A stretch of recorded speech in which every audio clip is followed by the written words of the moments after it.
네. 기도하고 오늘 강의를 시작하도록 하겠습니다. 기도하겠습니다.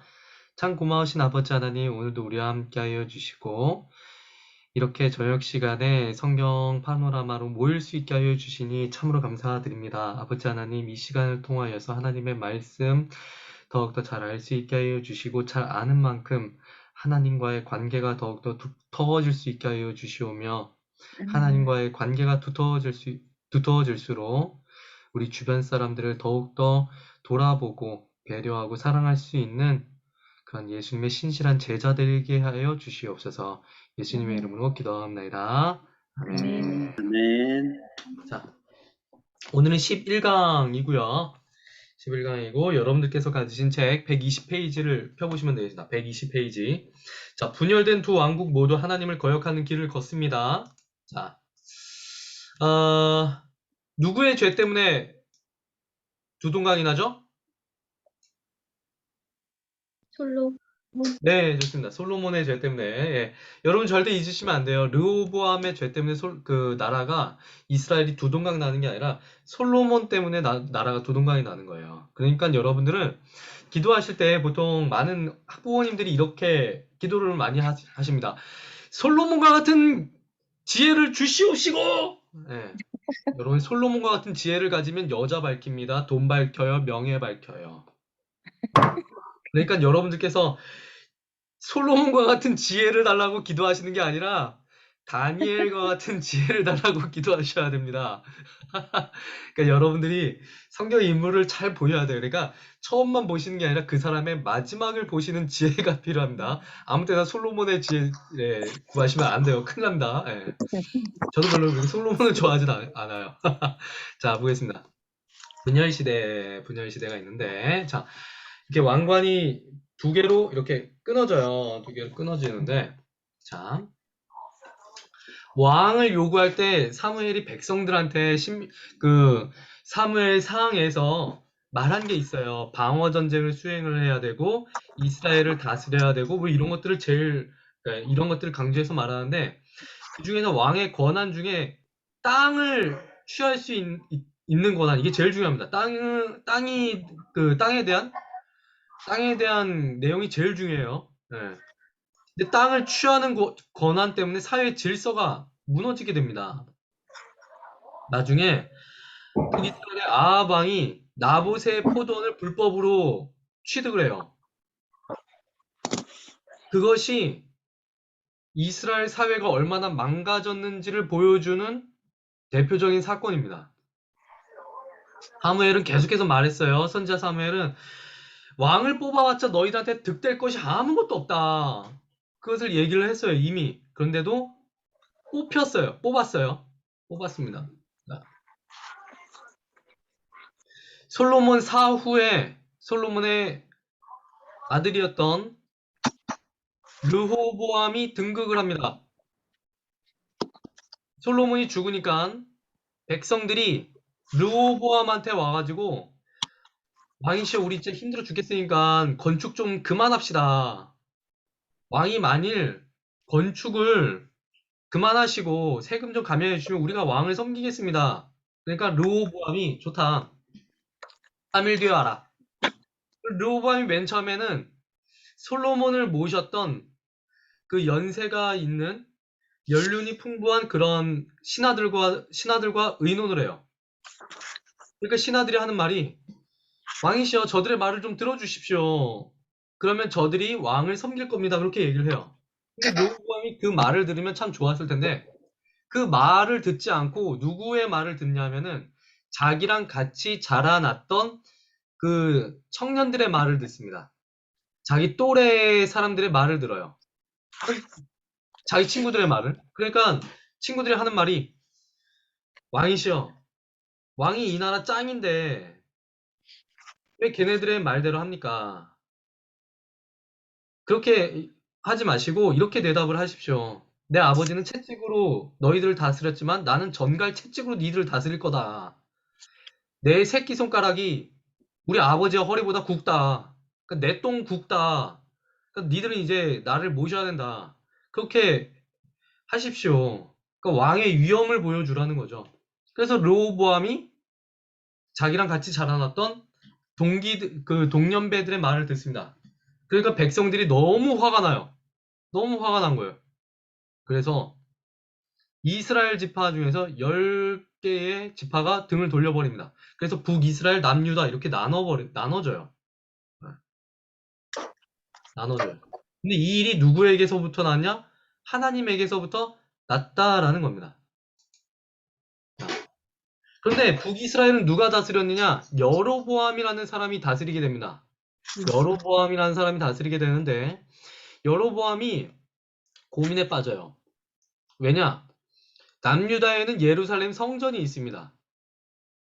백성들이 1년에 3번이면 무조건 남유다에 내려가서 하나님을 예배해야 돼요. 율법에 따라서. 그러니까 남유다를 다스리는 여로보암 생각에는 이게 좀 이상한 거예요. 잘못하면은 다 사람들이 남유다로 가고 나는 허수아비 왕이 되겠구나, 아니면 반역이 일어나겠구나. 그래서 걱정을 해요. 그래서 어디에다 금송아지를 세우느냐? 자, 베델과 단에다가 금송아지를 세워버립니다. 북이스라엘 남쪽과 북쪽에다가 제단을 만들어버려요. 그래서 하나님이 명하시지도 않는 일을 해버립니다. 자, 왕상 12장 26절에서부터 27절 말씀이 이렇게 기록되어 있어요. 나라가 이제 다윗의 집으로 돌아가리로다. 만일 이 백성이 예루살렘에 있는 여호와의 성전에서 제사를 드리고자 하여 올라가면 이 백성의 마음이 유다 왕된 그들의 주 르호보암에게 돌아가서 나를 죽이고 유다의 왕 르호보암에게로 돌아가리라. 실제로 일어나지도 않는 일 때문에 걱정을 하기 시작을 합니다. 네. 그리고 북쪽에 자기가 다스리는 북쪽에는 유다와 같은 성전이 없다는 사실이 자신의 정치적 생명을 위협한다고 판단을 합니다. 그리고 자기의 왕권이 백성의 민심에 달려있다고 착각을 합니다. 결국에는 금송아지 만들어내는 거예요. 우상을 만들어냈습니다. 우상을. 자, 금송아지는요, 신명기에 있는 율법을 어긴 겁니다. 여로보암은 하나님의 말씀보다 상황을 고려했어요. 자기의 마음에서 나온 생각을 추종을 하는 거예요. 사람이 죄를 짓는 건요, 하나님의 말씀에 따르기보다는 그냥 자기 마음에 가는 대로 따르기 때문에 죄를 짓는 경우가 상당히 많습니다. 대부분 그래요. 자, 여로보암이 백성들에게 선포를 합니다. 너희가 다시는 예루살렘에 올라갈 것이 없도다. 올라갈 게 없어. 너희들은 그냥 여기 있으면 돼. 그러면서 또 선포를 합니다. 너희를 애굽 땅에서 인도하여 올린 너희의 신이다. 여러분 이거 어디서 들어보셨습니까?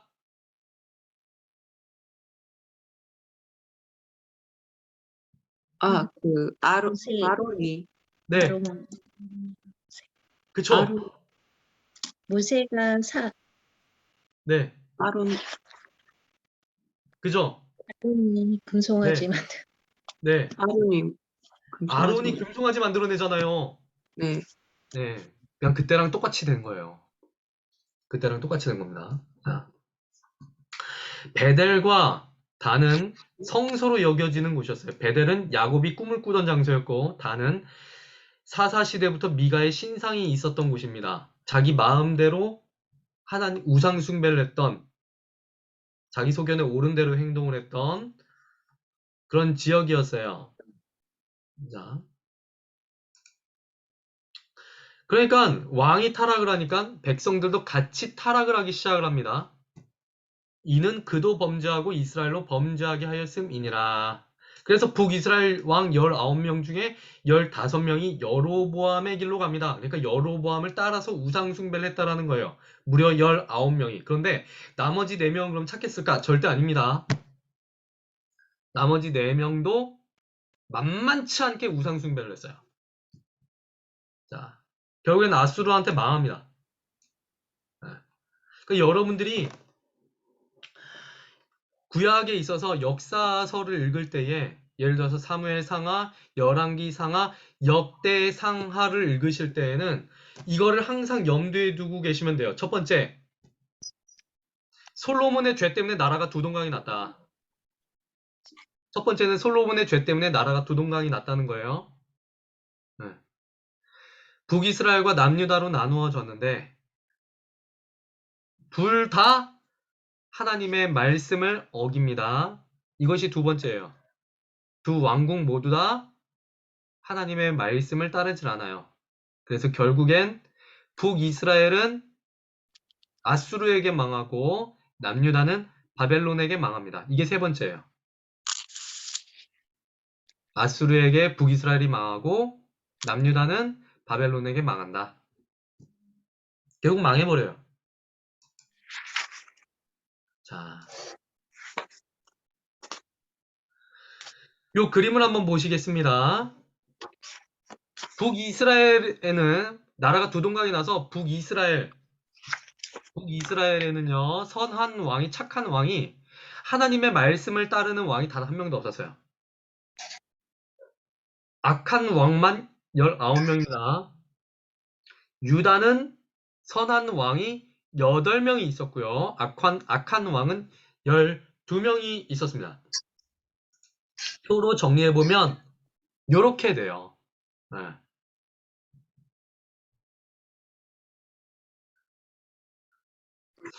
자, 이거는 여러분들께서 굳이 막 다 왕 이름을 기억하실 필요는 없으십니다.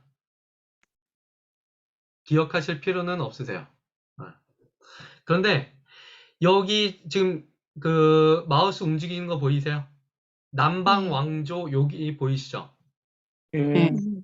여기서 세 번째 왕이었던 아사 왕이라든가 여호사밧이라든가 요아스, 아마샤, 우시야, 요담, 히스기야, 요시야 요런 사람들은 좀 기억할 만해요. 네. 요런 사람들은 기억할 만합니다.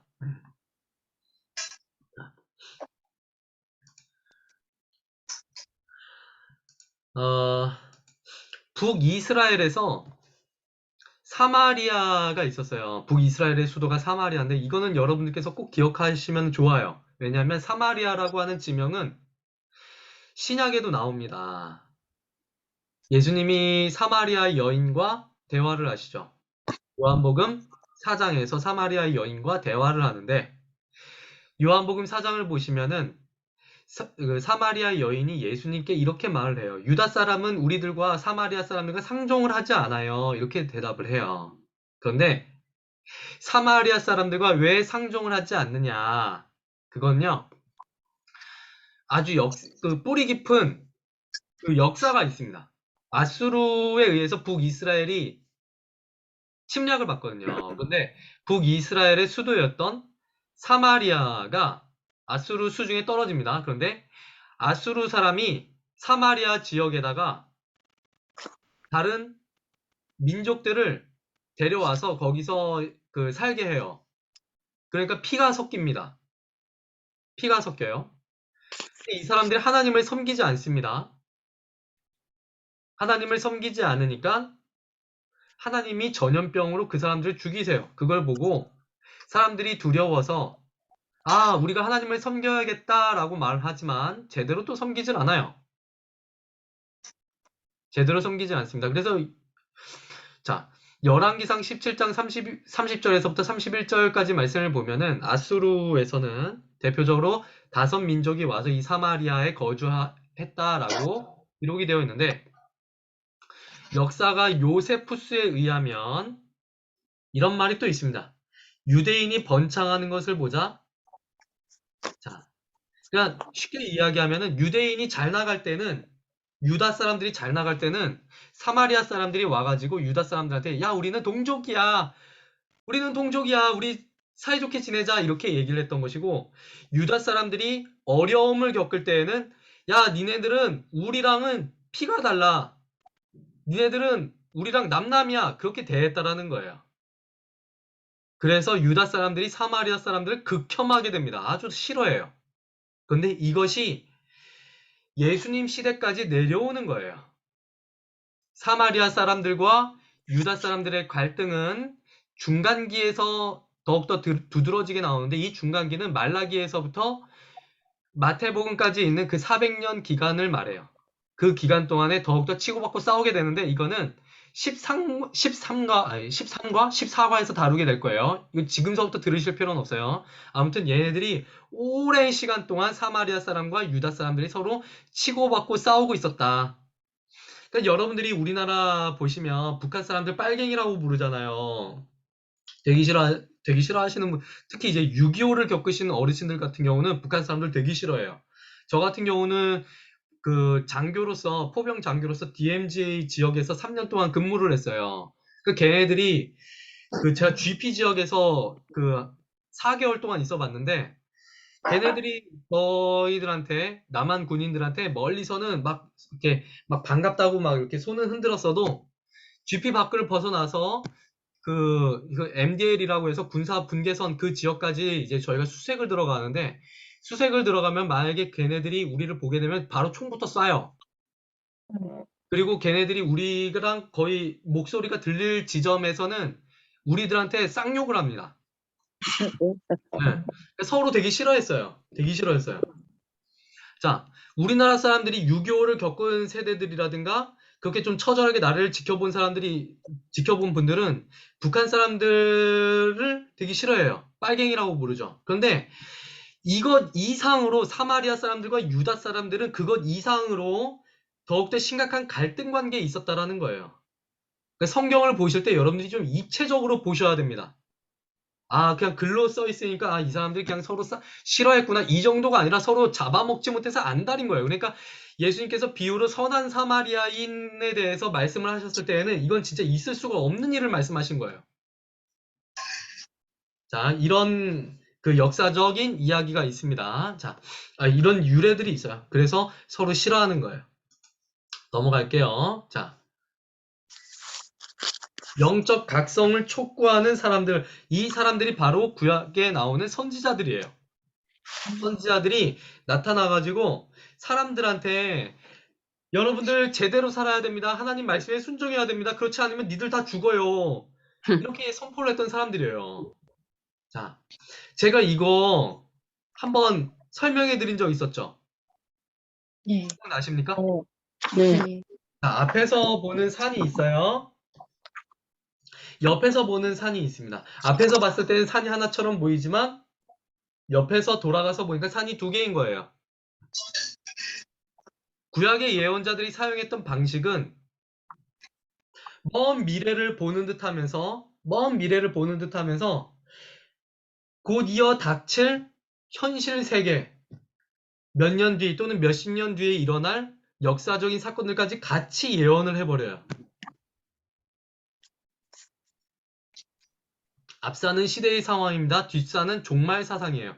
그런데 구약에서 선지자들이 예언을 했던 핵심은 무엇이냐? 회개였어요. 자, 구약의 예언서들은요, 선지서들은 대부분 회개에 초점이 맞춰져 있습니다. 이거 되게 중요해요. 이거 정말 너무너무 중요해요.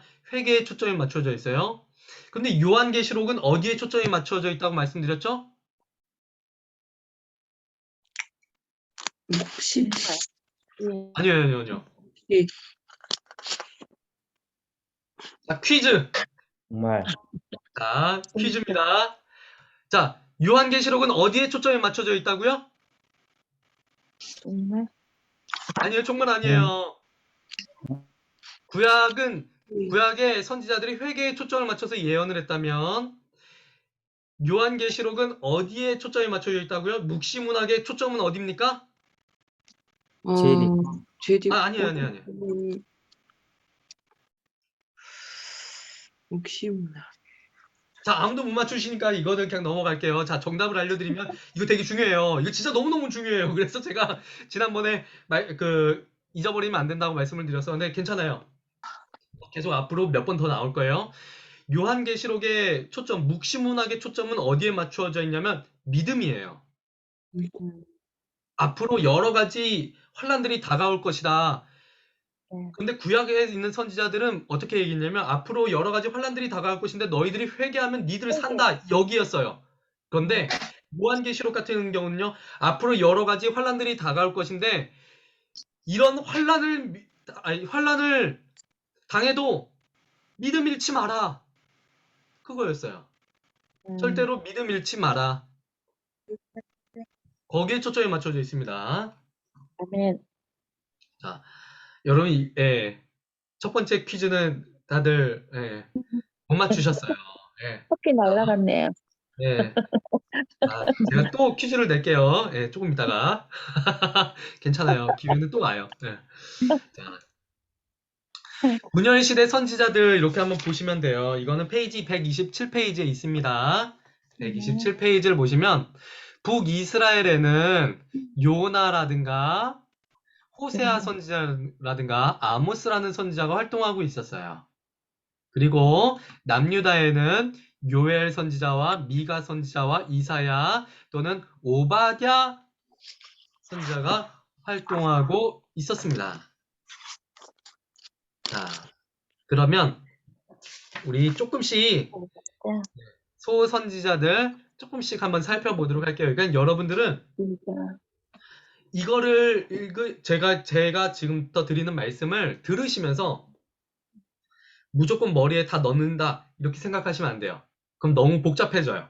너무 복잡해지니까 요런 선지자들이 요런 말씀을 전했구나 그렇게 알고 계시고 제가 올려드린 PPT 파일 그거 보시면서 PDF 파일 보시면서 여러분들이 나중에 그 성경을 읽으실 때에 그 PDF 파일을 참고를 하시면서 요렇게 말씀이 이어지는구나 그런 거를 좀 캐치해 나가시면 돼요. 지금은 여러분들께서 파노라마니까 초급 과정이니까 좀 가벼운 마음으로 들으시면 되겠습니다. 자, 먼저 오바댜예요. 오바댜인데요. 오바댜는요. 구약 성경에서 가장 짧은 책이에요. 21구절밖에 되지 않아요. 그런데 오바댜는 가장 짧은 책이지만 책의 내용은 결코 짧지가 않아요. 왜냐하면 이스라엘 원수들에 대한 심판, 하나님의 날, 그리고 심판의 원리 되게 중요해요. 이거 심판의 원리, 그리고 여호와의 왕권에 대한 신학을 다룹니다. 굉장히 좀 무시무시해요. 무시무시해요. 에돔의 멸망에 대해서 다루고 있는데 에돔은요. 오늘날로 말씀을 드리면은 어디 지역인가 하면은 요르단 그쪽 지역이에요. 왜 에돔과 이스라엘이 사이가 안 좋았는가 하면은 원래는 둘이 형제였어요. 에돔은 에서의 후손들이에요. 이스라엘은 야곱의 후손들이고요. 둘이 형제였잖아요. 그래서 원래는 형제 국가로서 사이 좋게 지내야 돼요. 자, 그런데 민수기에서 에돔이 이스라엘을 공격을 해버립니다. 이스라엘이 출애굽을 했을 때 에돔이 공격을 해요. 그래서 하나님이 그걸 보시고 에돔한테 보내셨던 사랑을 거두어 가십니다. 그리고 서서히 둘이 서로 밥 먹으러 하는데 서로 치고받고 싸우는데 이스라엘이 에돔을 다스리게 돼요. 그런데 에돔이 이스라엘한테 이제 독립을 하게 됩니다. 그리고 결정적으로 남유다가 이방인들한테 공격을 당할 때 형제 국가였던 에돔이 오히려 이방 사람들을 도와줘요. 도와주지는 못할 망정 오히려 망해라! 그래서 침입자들을 도와줍니다. 오바댜의 메시지가 있어요. 이스라엘 백성들이 남유다에 있는 백성들이 이방 민족의 침입 때문에 하나님께서 자신을 버렸다고 너무 슬퍼해요. 그런데 오바댜는 하나님의 통치는 변함이 없다. 하나님의 통치는 변함이 없고 하나님의 자녀들을 괴롭히는 모든 악한 민족들은 결국엔 심판당할 거다. 하나님이 지금 침묵하고 계시지만 지켜보는 것이지 가만히 계신 게 아니다. 그래서 심판의 날을 소망을 해라. 그 뜻이에요. 그것을 말씀해주고 있습니다. 오바댜서에는. 자, 요엘서입니다. 여러분 죄송해요. 제가 지금 발음이 정확하지 않은 이유가 있어요. 왜냐면은 제가 지금 입병이 3개가 났거든요. 입이 지금 피곤했었나 많이, 보다. 네, 많이 헐었어요. 그래가지고 지금 말하기가 너무 아파요. 네, 아유, 어떡하냐. 네, 그래서 비군 드세요, 비군. 비타민 B. 네, 비타민 B를 먹는데도 이게 낫지를 않아요. 네, 강하게 드셔야 되겠다. 2주에 한 번씩 이비인후과를 찾아가고 있는데 너무 아파요. 자, 제가 낫게 해드릴게요. 아예 괜찮아요. 이 병은 하나님만 고치실 수 있어요. 네. 자, 아, 요엘서에는요, 그 시대적 배경이 유다의, 역사적으로 봤을 때 유다의 메뚜기 때가 와가지고 곡식들을 막 다 먹어 치우는 거예요. 엄청난 메뚜기 때가 유다한테 온 겁니다. 여러분, 메뚜기, 여러분들께서 농촌에서 보시던 메뚜기들은 길어봤자 한 손가락 크기잖아요. 네. 근데 이게 그 아프리카 지역에 있는 메뚜기들은요, 지금도 그래요. 지금도 검색을 해보시면 아시겠지만 메뚜기가 사람 손바닥만 해요. 와, 이만하게 막 돌아다니는데 메뚜기가 한번 안고 지나가면 그 지역은 초토화가 된다고 합니다. 지금도 그렇대요. 새 자, 같겠다, 새. 네. 근데 유다한테는 그때는 뭐 그 농약도 없고 살충제도 없으니까 그냥 당하고만 있는 거예요. 속수무책으로. 그러니까 엄청난 재앙이었던 겁니다. 메뚜기 재앙은 요엘 선지자가 말하는 거예요. 메뚜기 재앙, 너희들이 겪었던 메뚜기 재앙은 여호와의 심판의 날이었다. 그런데 이런 심판의 날이 또 올 거다. 하나님께서 각 사람에게 하나님의 영을 부어주시는 그 날이 올 거다. 성령님을 보내주시는 날인데 그 날도 여호와의 날이고 열방을 심판하는 날도 여호와의 날이다. 모든 사건이 여호와의 날이다. 네. 자, 여러분 혹시 이 찬양 들어보셨습니까? 마지막 날에 내가 나의 영으로 모든 백성에게 부어주리라. 자녀들은 예언할 것이요. 막 이렇게 그 말씀하면서 막 찬양하잖아요. 여러분 우리가 그 찬양 부르면 막 그 자녀들은 예언할 것이요. 청년들은 환상을 보고 막 거기에서 박수 치면서 되게 막 흥겨워하잖아요. 네. 여러분 이 찬양에서 키포인트는 자녀들은 예언하고 청년들은 환상 보고 아비들은 꿈을 꾸리라. 그게 아닙니다. 자, 성경 보겠습니다. 구약 성경 1272페이지. 172페이지. 1272페이지입니다. 1272페이지예요. 1272페이지. 요엘서 1272페이지 28절, 2페이지? 29절,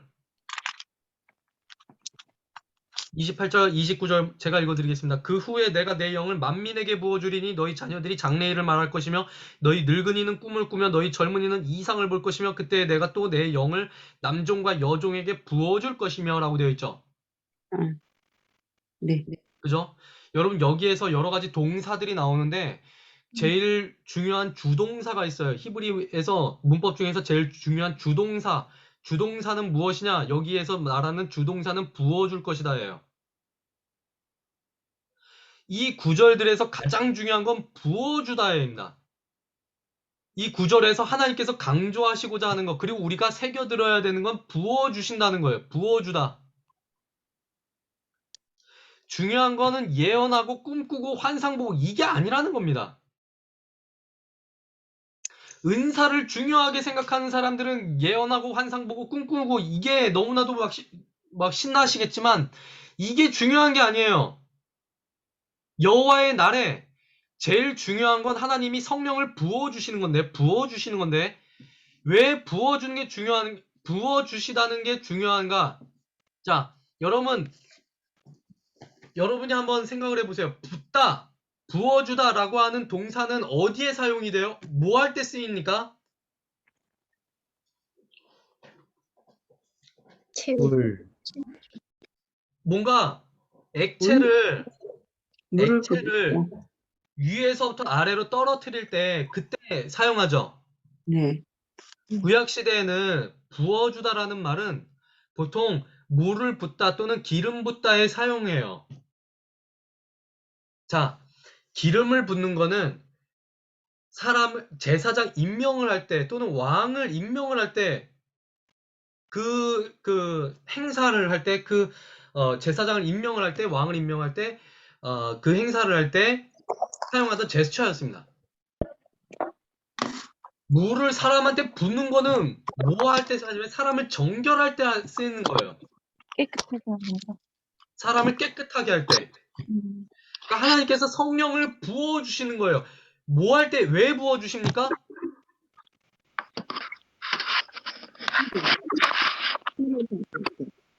세례 받을 때.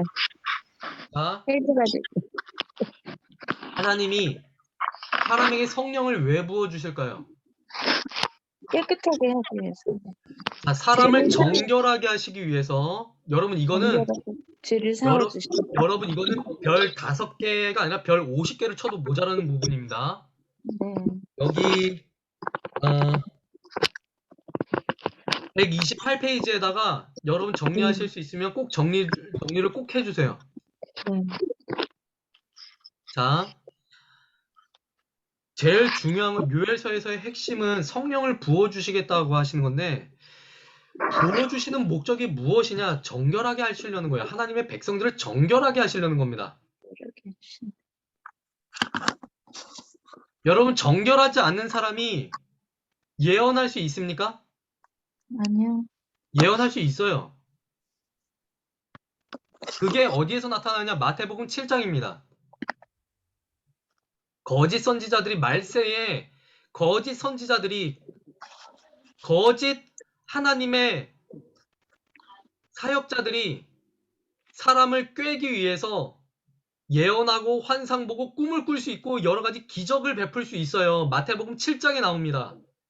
예수님께서 신랄하게 비난하시는 거예요. 나는 너희들을 알지 못한다. 주여 주여 하는 자마다 천국에 가지 않는다. 거짓 선지자들이 말합니다. 주님, 저희가 주님의 이름으로 귀신도 내쫓았습니다. 예수님께서 말씀을 하세요. 불법을 행하는 자들아 내게서 떠나가라. 거짓 선지자들도 성령님의 은사를 비스무리하게 따라할 수 있어요. 예언하고 방언하고 환상 보고 병자 치료하고 귀신 내쫓을 수 있습니다. 그런데 그게 어떻게 구분을 해야 돼요? 그러니까 그 사람의 삶을 봐야 되는 겁니다.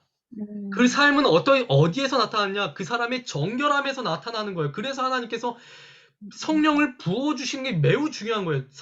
성령으로 정결하게 씻김 받은 사람, 정결하게 받은 사람은 그 사람의 삶에서 정결한 말과 행동이 나올 수밖에 없어요. 네. 그래서 정결하게 되는 사람이 중요한 겁니다. 하나님이 우리를 정결하게 하시는 게 중요한 거예요. 여러분 요한복음 3장 5절에서 예수님이 니고데모와의 대화를 통해서 말씀하십니다. 사람이 물과 성령으로 거듭나지 아니하면 하나님의 나라를 결단코 볼 수 없다. 여러분 예수님이 물이라는 단어를 괜히 말씀하신 게 아니에요. 구약시대에 물이 하던 역할을 신약시대에 성령님께서 하신다라는 말씀을 하신 거예요. 구약시대에 물이 사람을 정결하게 했다면 신약시대에는 성령님께서 사람을 정결하게 할 것이다. 그걸 예수님께서 말씀하신 거예요. 그리고 그것을 요엘 선지자를 통해 하나님이 예언을 하신 겁니다. 요엘 선지자가 활동하던 시대에는 죄가 난무하던 시대였어요. 하나님은 성령을 부어주심으로써 자신의 자녀들을 깨끗하게 할 것이다. 정결하게 할 것이다. 그걸 미리 예언을 하신 겁니다. 그러니까 여러분들이 이 구절 보면서 절대로 놓치지 말아야 할 강조점은 하나님은 우리에게 성령을 부어주셔서 우리를 정결하게 하신다는 거예요. 네. 여러분 신약에서 성령의 9가지 열매가 중요하지 성령의 은사가 중요한 게 아니에요. 성령의 9가지 열매가 바탕이 된 성령의 열매가 중요한 겁니다. 그러니까 성령의 열매 이전에 성령의 9가지 열매가 바탕이 되어야 된다라는 겁니다. 성령의 은사보다 성령의 열매가 바탕이 되어야 돼요. 이게 더 중요한 겁니다. 근데 은사 중심인 사람들은 성령의 열매, 사랑과 희락과 화평과 오래참과 자비와 양성과 충성과 온유와 절제보다 성령의 은사를 더 중요하게 생각을 해요. 근데 성경적으로 보면 성령의 은사보다 성령의 열매가 훨씬 더 중요합니다. 성령의 열매가 있어야지 성령의 열매가 있어야 성령의 은사가 발현될 수 있는 거예요. 성령의 열매가 없는 상태에서 성령의 은사가 나왔다. 이거는 거짓입니다. 여러분 이거 잘 새겨 들으셔야 돼요. 자, 요엘서에서 가장 중요한 건 성령에 의해서 정결하게 된 인간이에요. 성령으로 정결하게 되지 못하면 온갖 은사가 소용이 없습니다. 그 대표적인 예가 고린도 교회예요. 그래서 고린도 전후서가 있는 겁니다. 그래서 여러분들이 신앙생활하면서 초점을 맞춰야 하는 것은 예언과 환상과 꿈을 꾸는 것에 초점을 맞추는 것이 아니라 네. 성령의 열매에 초점을 맞춰야 되는 거예요. 우리가 마지막 날 여호와의 날을 기다리는 것은 우리가 막 귀신 내쫓고 방언하고 예언하고 이런 것 때문이 아니라 우리가 마침내 정결하게 되어서 하나님을 볼 것이기 때문입니다. 아멘. 그러니까 여러분들이 항상 날마다 기도하셔야 돼요. 성령으로 정결하게 하여 주시옵소서. 자, 다음 요나서예요. 요나서 하면은 커다란 물고기에 있다가 3일 동안 들어갔다 나온 선지자. 요나에게 하나님이 임하셔서 야, 너 니느웨 가고서 내 말 좀 전해라. 그러니까 니느웨가 싫은데요. 아니 그 요나가 싫은데요. 이렇게 얘기를 해요. 그래서 다시스로 가는 스페인으로 가는 배를 타버립니다. 정반대로 가요. 하나님이 너무 그러니까 화가 나셨겠죠. 그래서 바다에다가 풍랑을 보내셔서 요나를 바다에 던져지게 만들어 버리셔요. 그래서 물고기 뱃속에서 3일 동안 있다가 요나가 회개를 하고 다시 이제 나와가지고 니느웨에 가서 복음을 전해요. 하나님의 메시지를 전합니다. 니들 하나님 안 믿으면 회개하지 않으면 다 죽는다. 그러니까 그 성이 회개를 합니다. 요나서에는 신학적인 질문이 있어요. 죄인들이 회개하면 하나님은 그들의 행동에 대한 대가를 요구하지 않으시고 용서해 주실 것인가? 온 인류에게 하나님의 은혜가 임할 것인가? 하나님은 이방인에게도 자비를 베푸실 수 있는가? 이거 되게 중요한 질문이었어요. 왜냐? 유대인들이 생각하기에는 그냥 유대인들 제외하고 나머지는 그냥 지옥의 땔감이었거든요. 근데 하나님은 니느웨 사람들까지도 용서하기 원하신다. 아수르 사람들까지도 용서하길 원하신다. 라고 하니까 유대인들에게는 엄청난 충격과 공포였던 거예요. 요나는요, 니느웨가 회개하길 바라질 않아요. 일단 도망갔고요. 하나님은 외치라. 니느웨 성에 다니면서 외치라라고 했는데 니느웨 성이 얼마나 컸던지 3일 동안 걸어야 했던 그 크기였습니다. 그런데 하루만 외쳐요. 그리고 니느웨 사람들이 회개를 하니까 매우 싫어하고 성을 내요. 그리고 성 밖에서 야, 하나님이 어떻게 심판하시는지 한번 좀 지켜보자. 그래서 심판을 관람하려고까지 해요. 이렇게 악한 사람이었습니다. 자, 그런데 우리가 요나의 모습과 매우 비슷한 것을 볼 수 있어요. 여러분 옆집에 조두순이 이사를 왔다고 생각을 해보겠습니다. 여러분 옆집에 무서워요. 조두순이 왔어요. 무서워. 여러분 다 아시죠? 네. 조두순이 와가지고 여러분한테 밥 좀 달라고 하면 여러분 밥 주시겠습니까? 못 주죠. 무서워서 못 주죠. 문 좀 열어달라고 하면 여러분 열어주시겠어요? 안 돼요. 못 열어줘요. 여러분 그런 사람 천국 갈 수 있겠습니까? 아, 그러니까 여러분 이거 되게 그러니까 우리가 그 조두순을 생각하는 것만큼 유다 사람들, 이스라엘 사람들도 이방인을 그렇게 생각하고 있었다는 겁니다. 근데 프랑스 신학자인 자크 엘룰이라는 사람은 이렇게 질문을 해요. 요나서는 결론을 주지 않는 책이다. 마지막 하나님의 질문은 요나에게 했던 질문. 내가 이 사람들을 아끼는 게 당연하지 않겠냐? 이런 질문은 답이 없다. 다만 하나님의 풍부한 자비를 깨닫는 사람들만이 답할 수 있다. 결국엔 하나님이 용서하실 수 있다. 그 대답을 주고 있는 책이에요. 우리가 과연 범죄자들을 어떻게 생각해야 될 것인가? 조두순의 드러난 죄가 우리의 감추어진 죄보다 하나님 보시기엔 더 무거울 것인가? 하나님께서 보시기엔 다 똑같다라는 거죠. 다 똑같다라는 거예요. 자, 아모스입니다. 아모스. 아모스는요, 아주 강력한 윤리적인 요구를 하고 있어요. 그러니까 쉽게 말씀드리면 이거예요. 하나님을 믿는다면 하나님의 자녀답게 똑바로 살아야 된다! 그 이야기를 하는 거예요. 맞는 얘기. 네. 여러분, 예배, 제가 맨 처음에 말씀드렸죠. 예배는 히브리어로 아바드, 쏴하라고 했어요. 자, 아바드, 쏴하. 예배는 과연 뭐라고요? 예배는 하나님께 하나님. 어떻게 하는 것이죠? 올려드리는 경배를 드리는 거죠. 자, 하나님. 퀴즈.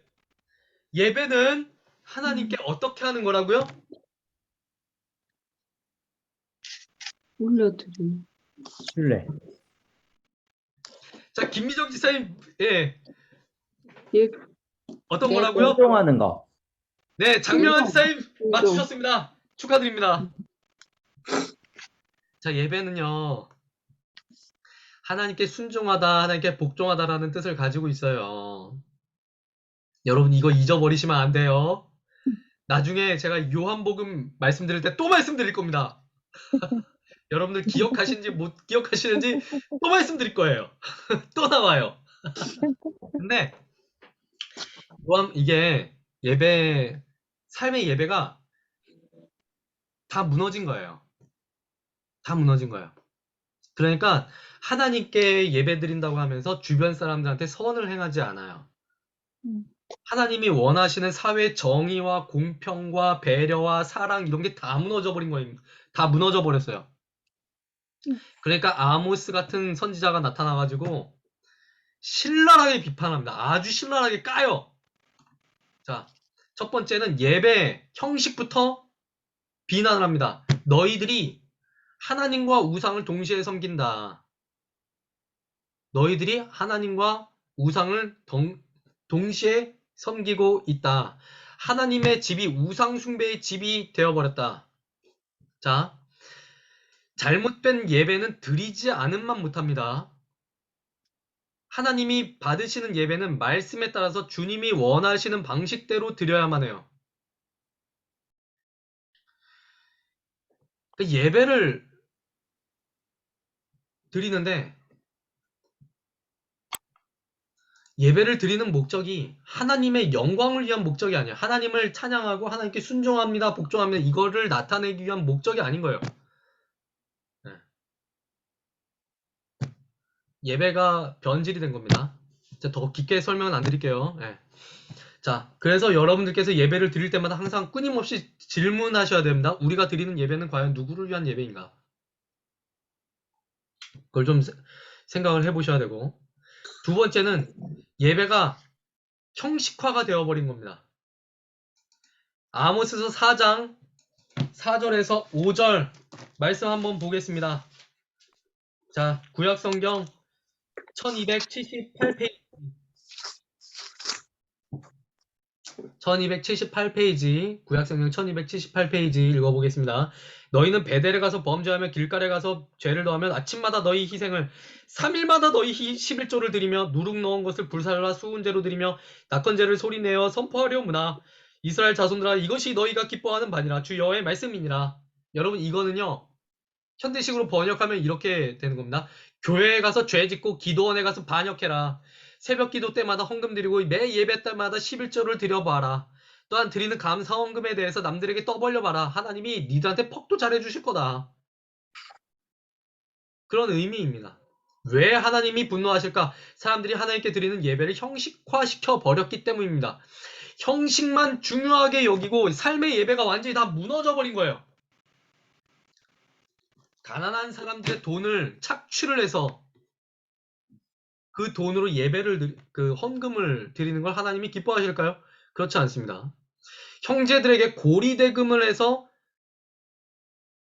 엄청난 이자를 받아가지고 그 돈으로 헌금을 했을 때 하나님이 기뻐 받으실까? 그렇지 않다라는 거예요. 삶의 예배가 완전히 무너져 있는 상태에서 드리는 예배, 하나님이 분노하시는 거예요. 제일 중요한 건 삶의 예배입니다. 자, 세 번째, 부와 의의 관계예요. 물질적으로 너무나도 풍요로운 시대였어요. 그런데 한 부를 하나님의 축복으로만 생각을 합니다. 이렇게 됐을 때 문제점이 있어요. 뭐냐? 가난한 사람은 하나님께 저주받은 사람이라는 생각들이 퍼져나가는 거예요. 그래서 남을 착취하던 부자가 하나님 사람들로부터 저 사람은 하나님께 복을 받아서 그래. 저 사람은 하나님께 의인이야. 이렇게 평가를 받고 가난한 사람은 죄인처럼 취급받는 시대였습니다. 네 번째, 사회적 공평과 정의가 무너져 있었습니다. 아모스는요, 상인들, 제사장들, 그러니까 종교 지도자들, 부자들이 얼마나 타락했는지를 드러냅니다. 그래서 사회의 정의에 있어서 개인의 책임이 얼마나 중요한지를 다 드러냅니다. 너희들이 각각 잘못을 했다. 네. 하나님의 말씀이 사회 가운데서 무너졌을 때 일반 백성들이 얼마나 고통을 받는지 아모스에서 처절하게 보여줍니다. 자, 대략적으로 그냥 넘어가기만 할게요. 자, 마지막으로 여호와의 날인데 하나님의 날은 무작정 좋은 날만은 아니다. 왜냐? 하나님을 신실하게 섬긴 사람들한테는 좋은 날이겠지만 하나님의 자녀라고 말을 하면서 하나님의 뜻대로 행하지 않는 사람들에게는 오히려 저주의 날이 될 것이다. 심판의 날이 될 것이다. 그러니까 선민 우월주의에 빠져 있지 말고 정신 차려야만 한다. 그걸 이야기를 하고 있어요. 그래서 아모스는 굉장히 무시무시한 메시지입니다. 자, 다음 호세아서예요. 네. 끝날 시간이 다가왔는데 우리가 지금 한 강밖에 하지를 못했어요. 초스피드로 나가보도록 하겠습니다. 자, 호세아서는요, 하나님이 호세아 선지자에게 창녀와 결혼하라고 말을 합니다. 말씀을 하세요. 그래서 호세아가 창녀와 결혼을 하는데 이 여인이 고멜이라는 이름이에요. 이 여인이 그 두 아들과 한 명의 딸을 낳아요. 그런데 이 여인이 또다시 옛 생활, 창녀의 생활로 다시 돌아갑니다. 근데 호세아가 다시 가서 이 여인을 다시 데려와요. 이게 어디까지 나오냐? 3장까지 나와요. 그래서 3장 이전에는 호세아의 가정 이야기가 나왔다면 3장 이후부터는 호세아 가정 이야기가 나오질 않습니다. 왜냐? 호세아의 가정이 정상적으로 돌아가기 시작했다라는 것을 은연중에 나타나는 거예요. 그래서 호세아 선지자는 자신의 가정을 통해서 이스라엘 백성들이 무엇을 깨닫기를 원하느냐? 나의 아내 고멜은 이스라엘이다. 하나님은 창녀와 같이 우상 숭배를 하는 이스라엘을 하나님은 여전히 사랑하고 계신다. 그리고 하나님은 여전히 이스라엘을 사랑하시면서 이스라엘을 회복시키실 것이다. 그것을 자신의 가정을 빗대어서 온몸을 다해서 표현을 합니다. 넘어갈게요. 미가서입니다. 미가서는요, 지금 현재 여러분들이 새벽마다 읽고 계시죠? 세 가지 중요한 메시지가 있습니다. 정의, 평화, 메시아. 이 세 가지예요.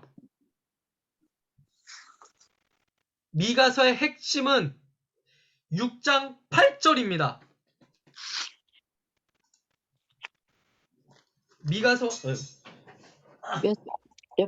미가서의 핵심은요, 6장 8절인데 다 같이 한번 찾아볼게요. 구약성경 1296페이지 6장 8절인데 이 본문을 이해하기 위해서는 6장 6절, 7절, 8절을 한꺼번에 읽어야 될 것 같아요. 제가 6, 7, 8절 읽어보겠습니다. 내가 무엇을 가지고 여호와 앞에 나아가며 높으신 하나님께 경배할까? 내가 번제물로 일련된 송아지를 가지고 그 앞에 나아갈까? 여호와께서 천천의 순양이나 만만의 강물 같은 기름을 기뻐하실까? 내 허물을 위하여 내 맏아들을 내 영혼의 죄로 말미암아 내 몸의 열매를 드릴까? 그러니까 이때 당시에 인신 제사가 있었다라는 거예요. 사람이 잘못 생각하고 있었던 겁니다. 사람들이 잘못 생각하고 있었던 거예요. 그것을 미가 선지자가 꾸짖고 있는 겁니다. 자, 6장 8절입니다. 사람아, 주께서 선한 것이 무엇임을 내게 보이셨나니 여호와께서 내게 구하시는 것은 오직 정의를 행하며 인자를 사랑하며 겸손하게 내 하나님과 함께 행하는 것이 아니냐. 이게 핵심입니다. 6장 8절이 핵심이에요. 하나님이 진짜로 하나님의 백성들에게 원하시는 삶이 무엇이냐?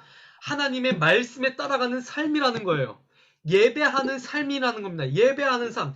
예배하는 삶이 완전히 다 무너져 버렸기 때문에 하나님은 이스라엘 백성들에게 진노하시는 거예요. 그래서 하나님의 선지자들이 이스라엘 백성들에게 요구했던 것은 무엇이냐? 하나님을 예배하는 삶으로 돌아가라. 그것이었어요. 자, 다음 넘어가겠습니다. 이사야입니다. 자, 이사야는 유다의 심판을 예고를 하는데 심판의 주된 이유는 무엇이냐? 공평과 정의가 없다라는 거예요. 공평과 정의. 사회적인 질서가 다 무너졌다라는 겁니다. 그래서 1장 16절에서 17절의 말씀에 이렇게 말씀하십니다. 너희는 스스로 씻으며 스스로 깨끗하게 하여 내 목전에서 악한 행실을 버리며 행악을 그치고 선행을 배우며 정의를 구하며 학대받는 자를 도와주며 고아를 위하여 신원하며 과부를 위하여 변호하라 하셨느니라. 21절입니다. 신실하던 성읍 예루살렘입니다. 예루살렘이 어찌하여 창기가 되었는고 거기에 정의가 충만하였고 공의가 그 가운데 거하였더니 이제는 살인자들 뿐이로다. 자, 하나님의 말씀을 버리니까 사회적인 질서가 윤리적인 것들도 같이 무너져 버리는 거예요. 그래서 이사야는 이스라엘이 그래서 망한다. 하나님의 말씀을 버렸기 때문에 사회 질서도 무너졌고 그래서 망한다라는 것을 선포를 합니다. 그래서 나중에는 너희들이 회복되어야 된다. 하나님의 말씀으로 돌아가야 된다. 그것을 예언하고 있어요. 자, 이사야서 신천지가 누시엘이라는 걸 엄청 강조를 합니다. 누시엘. 이건 계시록의 진상. 이만희 신천지 이만희가 계시록의 진상에서 정말 진상 같은 말을 해요. 그 누시엘이라고 하는데 이 누시엘을 히브리어 엘과 그 라틴어 루시퍼를 합성을 해서 이렇게 만들어 버립니다. 근데 이런 말은 아예 없어요. 아예 없어요. 네. 그래서 이건 제가 지난번에 올려드린 영상 혹시 보셨습니까? 네. 누시엘 제가 다시 한번 내일 올려드릴게요. 그래서 신천지 강사가 엄청 모욕을 받아요. 네, 이런 말은 성경 자체에 없거든요. 루시퍼라는 말도 성경에 없어요. 어디서 나온 거예요? 이거 킹제임스 버전에서 그러니까 이거는 루시퍼 천사 그렇게 라틴어에서 부르는 거. 나오는 건데 라틴어에서 번역을 할 때 이렇게 번역을 하는 겁니다. 루시퍼라고 계명성을 루시퍼로 해야 하는데 이거는 그냥 악마가 아니에요. 그냥 계명성입니다. 네. 이거는 제가 영상을 올려드릴 테니까 그걸 보시면 더욱더 명확하게 나와요. 자, 요건 중요하지 않으니까 넘어가도록 하고요. 곧바로 12강 넘어가겠습니다.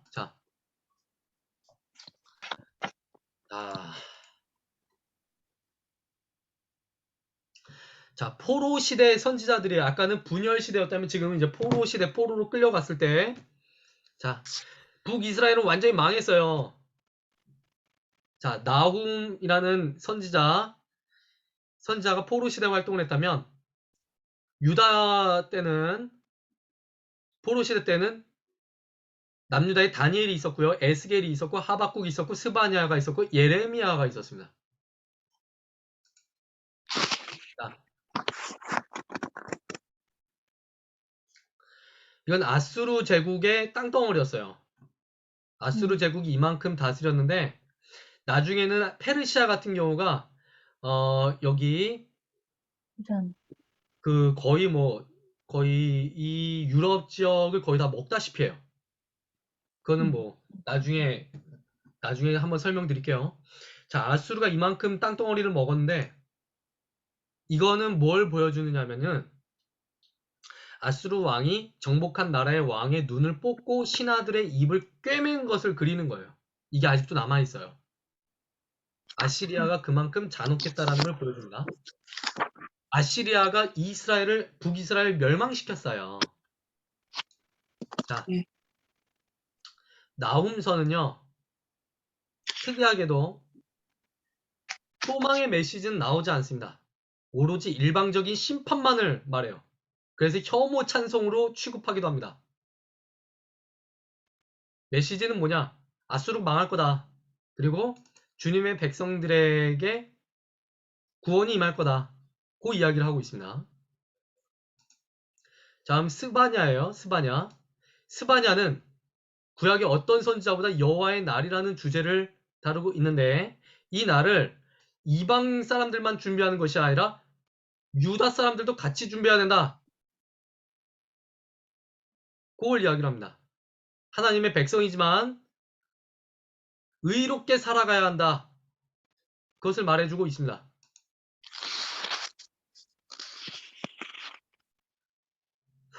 자,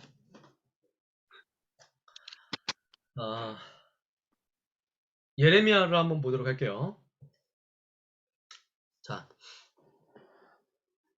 우리나라 여러분 혹시 육자회담이라는 거 들어보셨습니까? 육자회담? 우리나라 육자회담. 아니, 우리나라 정세를 보시면 육자회담 뭐 이런 그 신문 칼럼 이런 거 혹시 보신 적 있으세요? 육자회담? 네. 여러분 제가 군대에 있을 때 그 포병 장교로 있었거든요.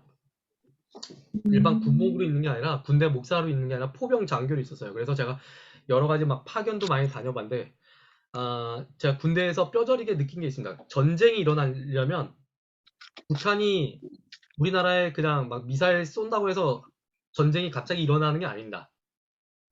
전쟁이 일어나려면 6개의 나라가 동의를 해야 전쟁이 일어날 수가 있어요. 첫 번째는 북한, 두 번째는 우리나라, 세 번째는 미국, 일본, 네 번째는 중국, 미국, 일본, 러시아. 다섯 번째 러시아. 중국, 러시아. 여섯 번째 러시아. 음. 이 6개 나라가 동의를 해야 우리나라에서 전쟁이 일어날 수가 있는 겁니다. 그래서 연평도에 포탄 떨어졌잖아요. 네. 그때 우리나라가 실제로 그 공군이 가가지고 걔네들 장사정포 다 때려 부시려고 했거든요. 근데 미국이 말렸어요. 그래가지고 우리나라가 폭격을 못한 겁니다.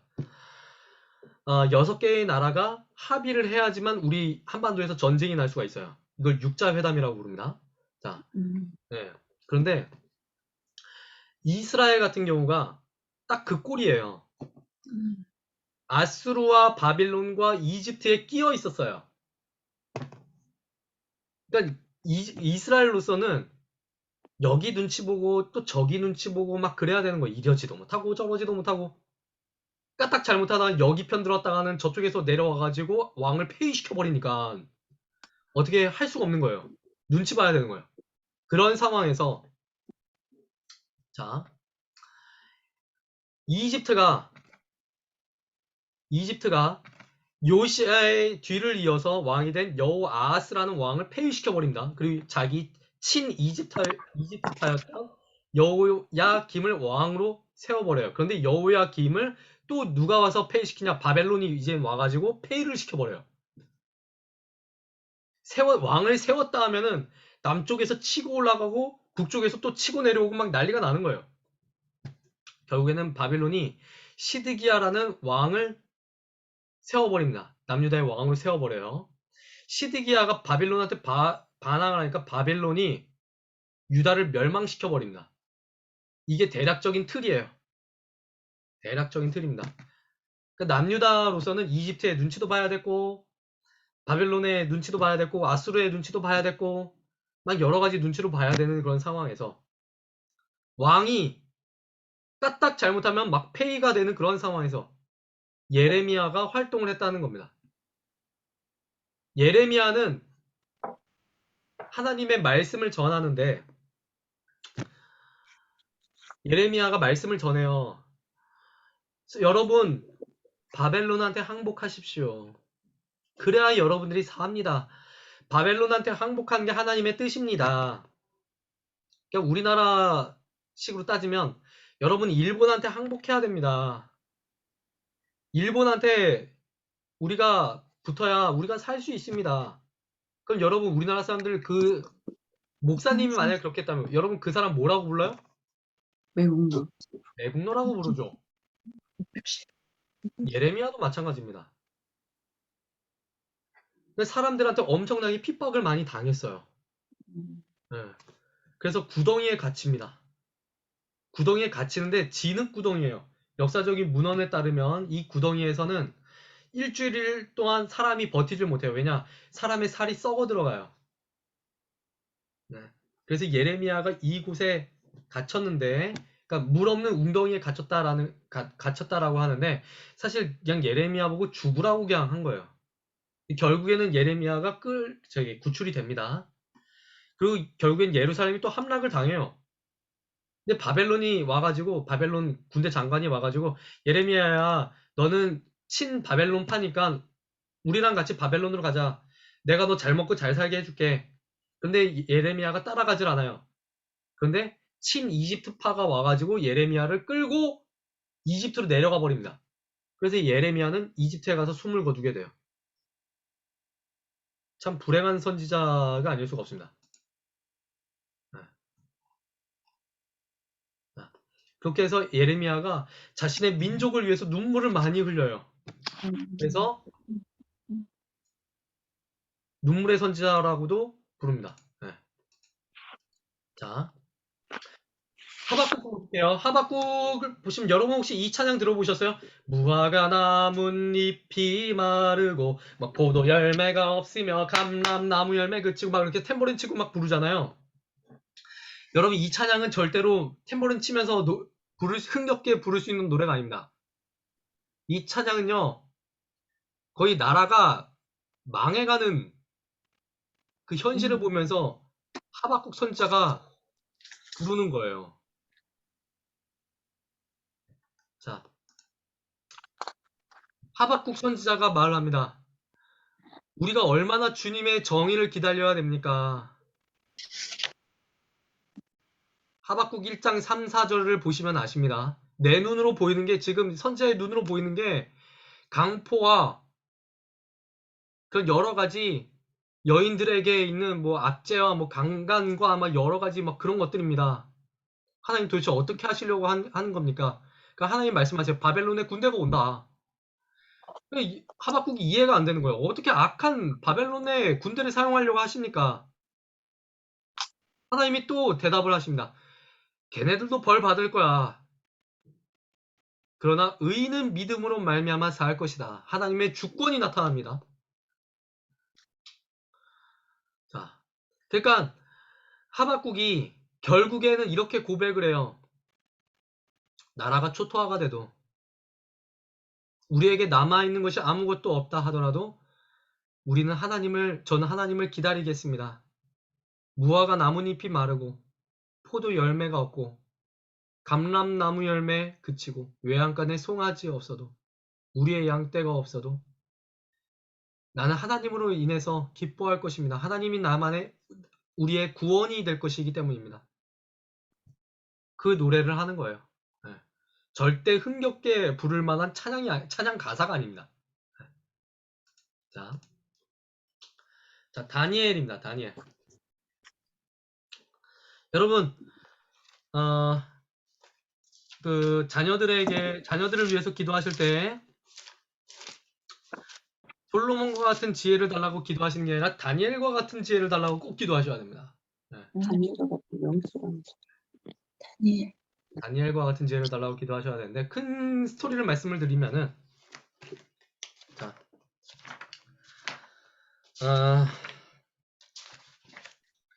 139페이지입니다. 다니엘이 포로로 끌려가요. 포로로 끌려가는데,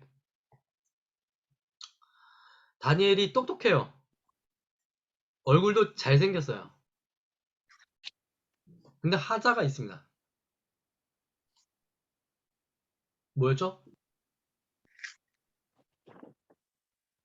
포로였다는 겁니다. 포로였어요. 그, 얼굴은 송중기, 머리는 알파고, 기독교 역사상 태어날 수 없는 애가 태어나 버린 거예요. 그만큼 이제 참 똑똑한 애가 태어났는데, 이제 다니엘이 포로로 끌려갔단 말이죠, 바벨론에.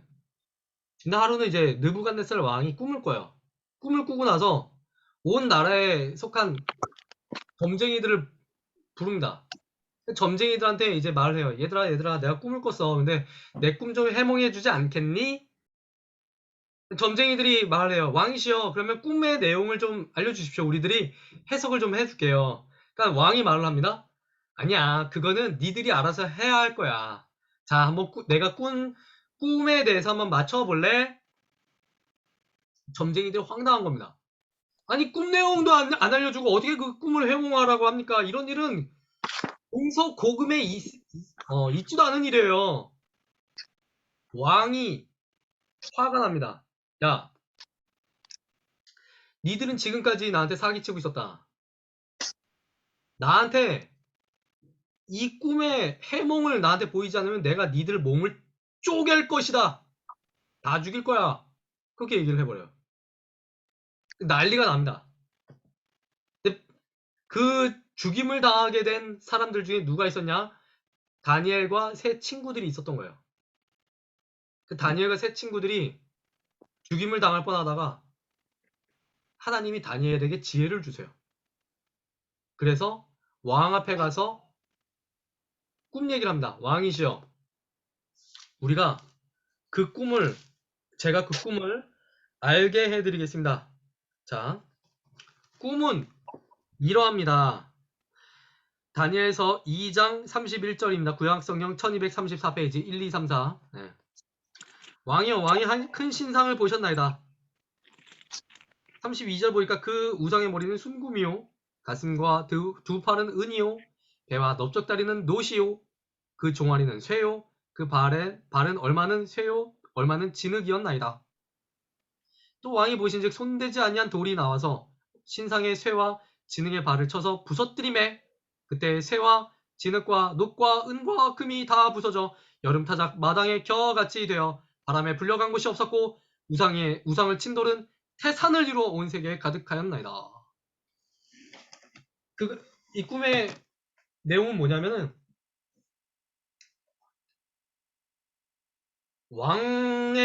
당신 시대에 바벨론이 잘 나갈지 모르겠지만 너 죽고 나면 바벨론은 산산조각 날 것이다. 그리고 영원히 무너지지 않는 하나님의 왕국이 올 것이다. 그 이야기를 하고 있는 거예요. 그 이야기를 합니다. 그 이야기를 하니까 왕이, 야, 너가 최고다. 너가 최고다. 그러면서 48절 보니까 바벨론 모든 지혜자의 어른으로 삼았다라고 합니다. 그렇게 해서 다니엘과 세 친구가 출세를 하게 돼요. 그런데 이제는 다니엘과 세 친구들이, 다니엘이 뭐 지방 순회 중이었나 봐요.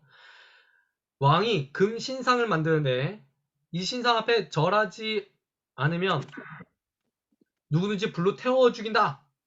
그럼 법령이 반포가 됩니다. 다니엘의 세 친구들은 그 말에 따르지 않아요. 왕의 신상 앞에 절하지 않습니다. 신상 앞에 절하지 않으니까 이번에는 왕이 다니엘의 세 친구를 불에다가 던져 넣어요. 그런데 불 속에 3명이 들어갔는데 왕이 바깥에서 보니까 4명이 불 속에서 걷고 있는 겁니다. 찜질방처럼. 그래서 나오라고 보니까 3명만 또 나와요. 근데 성경의 기록을 보니까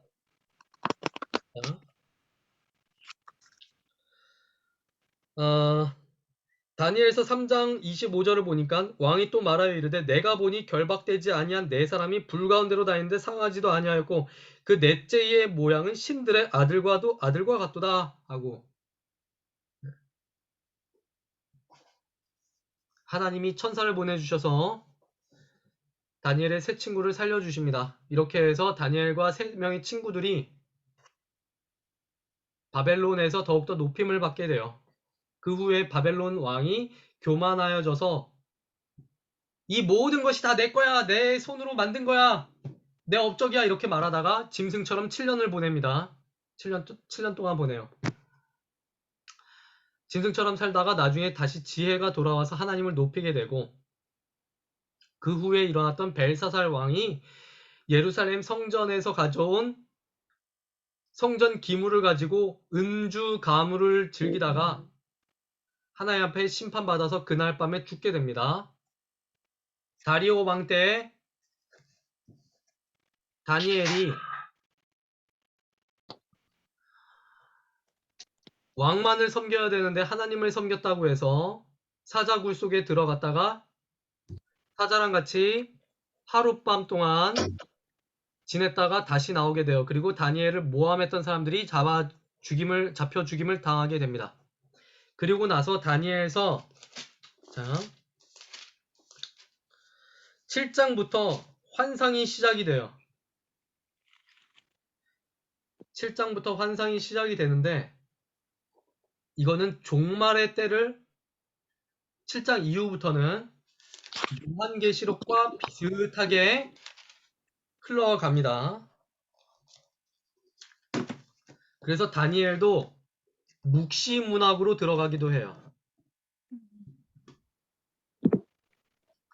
다니엘서의 대략적인 내용은 이렇습니다.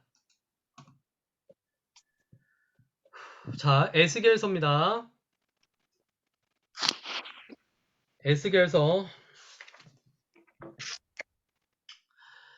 에스겔도 이제 바벨론의 포로가 돼요. 에스겔은 바벨론의 그발 강가에서 소명을 받고 포로가 된 유다 백성들에게 말씀을 전합니다. 60차례에 걸쳐서 내가 주 여호와인 줄 너희가 알리라 라는 표현이 나와요. 왜 이 말을 계속해서 했느냐? 유다가 망하고 포로가 된 것은 하나님이 어떤 분이신지 알지 못하고 오해했기 때문입니다. 자, 여러분이 에스겔서 위에다가 140페이지에다가 한번 적어보세요.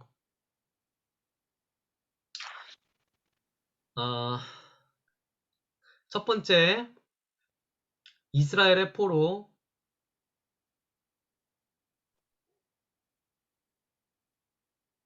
두 번째, 이스라엘의 회복.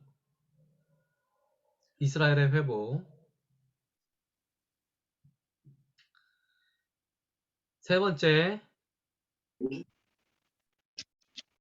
열방에 대한 심판. 네 번째, 열방에 대한 회복. 그 메시지들이 나와요. 에스겔서의 핵심은 그겁니다. 그래서 이스라엘만 회복되는 것이 아니라 성전에서 흘러나온 물이 열방을 다 덮듯이 결국엔 이스라엘로부터 시작된 구원의 메시지가 온 세계에 전파될 것이다. 온 열방의 회복으로 나아갑니다. 에스겔서 1장이라든가 2장 뭐 이런 그 말씀들을 보시면 좀 이제 어떤 사람들이 이 구절 가지고 실제로 어떤 말을 하기도 하냐면 UFO다 이런 말을 하기도 해요. 제가 고등학교 때 도서관에서 봤던 책이 있었어요. 미국에서 나온 책인데 에스겔서를 보고 에스겔서에 있는 그 말씀을 가지고 UFO라고 말하는 사람들도 있더라고요. 실제로 그래요. 제가 초등학교 때 어떤 이상한 단체에 학교 끝나고 가본 적 있어요. 학교 끝나니까 학교 정문에서 어떤 아저씨들이 그 1,000원짜리 제도 샤프를 주더라고요. 제도 샤프를 주면서 여기에 와서 뭘 들으면 뭐 이렇게 뭐 아이스크림을 준다 뭐 이렇게 얘기를 하더라고요. 그래서 제가 갔어요. 6학년 때. 아직도 기억이 나요. 가니까 그 막 이상한 비디오를 보여주는 거예요. 비디오를 보여주는데 거기에 막 그 성경 말씀 나오고 제가 확실하게 기억하는 건 에스겔이었어요. 그러면서 에스겔에 나오는 말씀이 UFO다. 하나님은 외계인이다. 외계인이다. 여러분, 하나님은 외계인이다라는 그 메시지가 담긴 영화, 헐리우드 영화가 있습니다. 무슨 영화인지 아세요?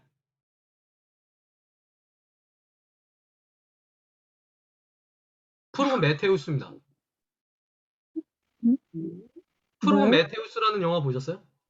프로메테. 리들리 스콧 감독인가? 아무튼 그 사람이 만든 영화인데 이게 2부작 지금까지 2편이 나왔는데 원래 3편이 나와야 되거든요. 에어리언의 탄생에 대한 내용인데 프로메테우스라는 영화예요. 여기 보시면 외계인이 인간을 창조를 해요. 그런 내용, 그런 이제 생각들이 있다는 거 좀 알아두시면 되겠습니다. 네. 자, 예레미야 애가입니다. 예레미야 애가에서는요, 장별마다 그 예레미야가 탄식하는 내용이 다 달라요. 첫 번째는 황폐한 예루살렘, 두 번째는 예루살렘의 참상, 세 번째는 선자의 탄식입니다. 네 번째 장에서는 예루살렘의 멸망을 보고 탄식을 하고, 다섯 번째는 구원을 간구하는 탄식이에요. 네. 범죄하고 회개하지 않는 사람은 하나님의 백성이라도 심판받는다. 그런 내용을 다루고 있습니다.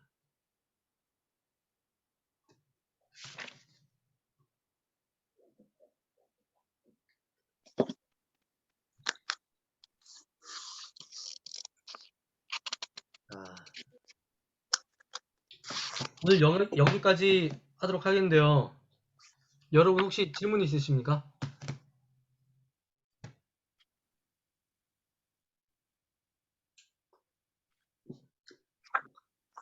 질문 없으세요?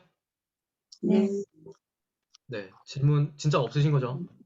네, 지금 네. 거의 뭐 1시간 20분을 하고 있으니까 여러분들도 많이 지치시리라 봅니다. 자, 그렇다면 기도하고 끝내도록 하겠습니다. 기도하겠습니다. 사랑과 은혜가 풍성하신 아버지 하나님, 오늘도 우리와 함께하여 주시고 이렇게 저녁 시간에 함께 모여서 하나님의 말씀 배울 수 있게 하여 주신 참으로 감사드립니다. 아버지 하나님, 오늘도 우리와 함께하여 주셔서 말씀 주셨는데 하나님의 말씀에 순종하는 것이 참 중요하다는 것을 보게 됩니다. 하나님의 말씀이 순종하지 않았을 때 사회도 파괴되고 백성들의 삶도 파괴가 되었는데 하나님, 우리가 오늘날을 살아감에 있어서 하나님의 말씀을 지키면서 하나님께서 과연 우리에게 무엇을 말씀하실까, 우리에게 원하시는 것은 과연 무엇일까, 이것들을 항상 유념하면서 살아갈 수 있도록 도와주시옵소서. 하나님, 우리 성도님들 한 사람 한 사람 주님께서 붙잡아 주시옵시고 코로나 때문에 뒤숭숭한 이때에 아버지 하나님께서 도와주셔서 늘 건강 붙들어 주시옵소서. 예수님의 이름으로 기도하옵나이다. 아멘. 네. 아, 감사합니다. 감사합니다. 감사합니다.